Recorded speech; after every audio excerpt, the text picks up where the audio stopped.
Bonjour à tous, minasan ohayo gozaimasu, hello everybody, c'est Pierre-Marie et c'est bien sûr French by Ear, Fransugo no Kikitori, mon podcast pour un épisode de niveau intermédiaire. J'espère que vous allez bien, que vos oreilles sont en pleine forme, que vos oreilles sont affûtées pour pouvoir arriver à attraper mon français. De mon côté, tout va bien et aujourd'hui, j'ai envie de vous parler de service client. Le service client, c'est important, bien sûr, et au Japon, le pays a une réputation quand même, on va dire, d'excellence sur le service client. Après 3 ans passés ici à vivre quotidiennement à Tokyo, je confirme que le niveau moyen de service client est assez élevé et même très élevé ici, en tout cas, par exemple, si je compare avec la France, et c'est notamment le cas dans les magasins. Dans les magasins, ici, en général, il y a beaucoup de vendeurs, il y a beaucoup de staff, et c'est assez facile de trouver quelqu'un pour répondre à nos questions quand on a une question. Ça n'est pas toujours le cas dans d'autres pays, et je pense bien sûr à la France en particulier. On sent bien que les chaînes de magasins, les managers des magasins, réfléchissent jusque dans les moindres détails à quel service ils peuvent apporter à leurs clients pour leur faciliter la vie, pour leur rendre leurs achats plus faciles ou, encore mieux, plus agréables. Et cette réflexion, donc, pour améliorer la vie des clients, pour améliorer le service client, va quand même assez loin. J'ai lu la semaine dernière un article intéressant dans un journal économique qui montrait, avec quelques exemples, une nouvelle tendance dans le service client des magasins, des commerces, et cette nouvelle tendance, c'est de proposer aux clients de ne pas avoir de service client. Alors, j'explique un peu plus parce que peut-être que c'est un peu mystérieux présenté comme ça. L'article donne 2 exemples. Il donne l'exemple d'une chaîne de coiffure qui s'appelle Percut. Et donc les clients, quand ils réservent leur rendez-vous de coiffeur, soit en ligne, soit directement dans le magasin, il y a une machine à l'entrée.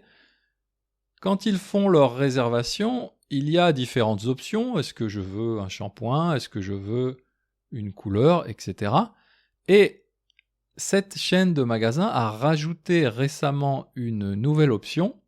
Et cette option, c'est pendant la coupe de cheveux, je ne veux pas parler avec le coiffeur. Le deuxième exemple qui est présenté dans cet article, c'est l'exemple d'une chaîne de magasins qui s'appelle Urban Research. Je crois que ce sont des vêtements, des accessoires. On trouve ces magasins dans des centres commerciaux souvent.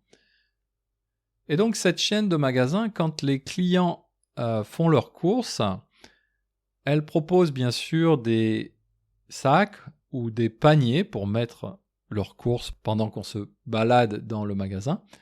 Et il y a maintenant une nouvelle option, c'est-à-dire que quand on fait ses courses, on peut choisir un sac particulier. Pourquoi ce sac est particulier? Eh bien parce que sur le sac, il est marqué en gros « Ne me parlez pas ». Don't talk to me. En tout cas, les clients qui ne veulent pas parler au staff du magasin, les clients qui ne veulent pas que les vendeurs du magasin les approchent et leur adressent la parole, eh bien, ils peuvent choisir de prendre ce sac et donc, comme ça, c'est clair pour les vendeurs aussi, ce client ne souhaite pas parler.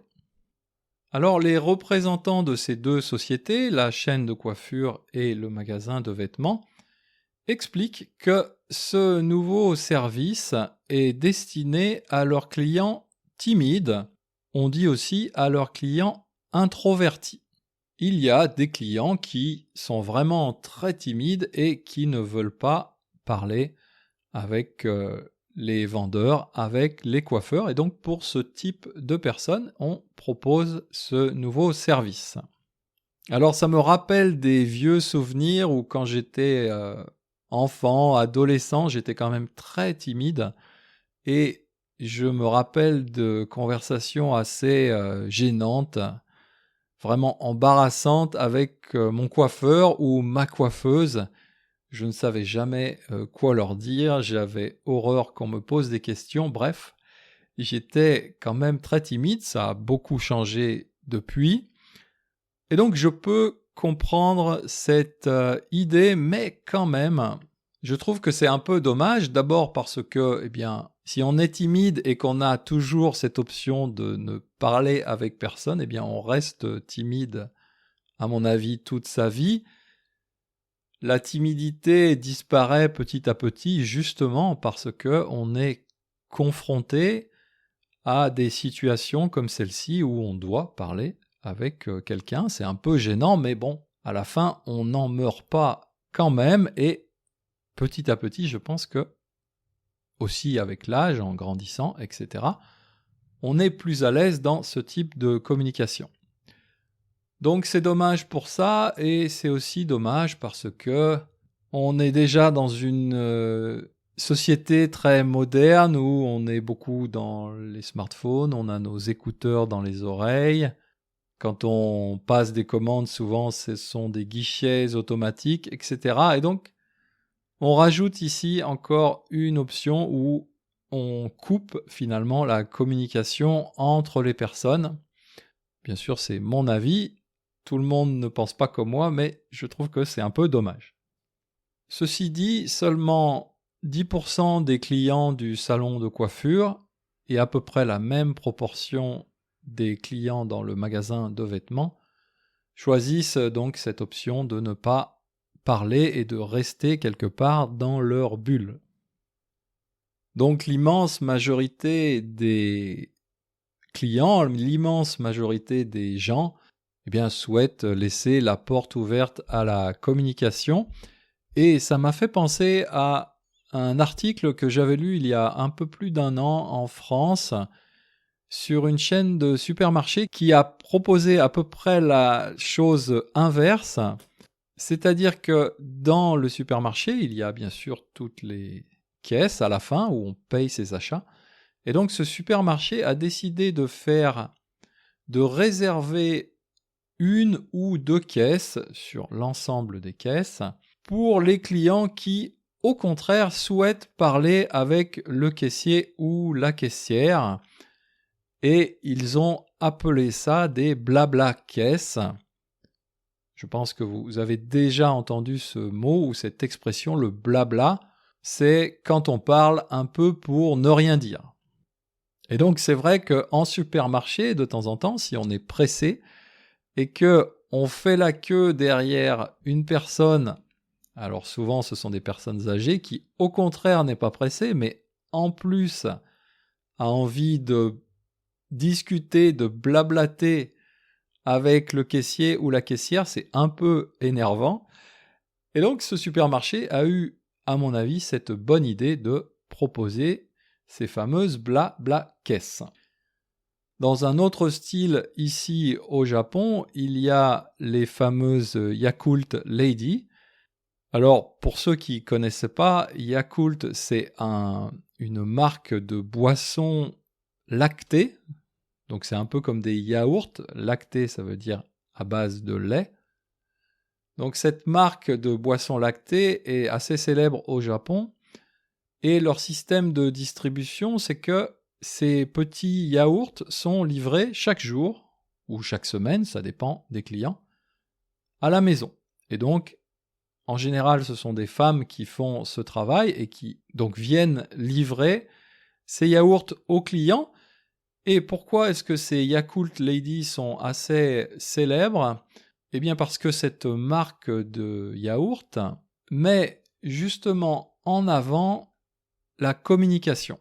Les Yakult Lady n'apportent pas seulement des yaourts, mais elles apportent aussi un petit moment d'échange et de communication avec leurs clients en prenant quelques minutes pour bavarder.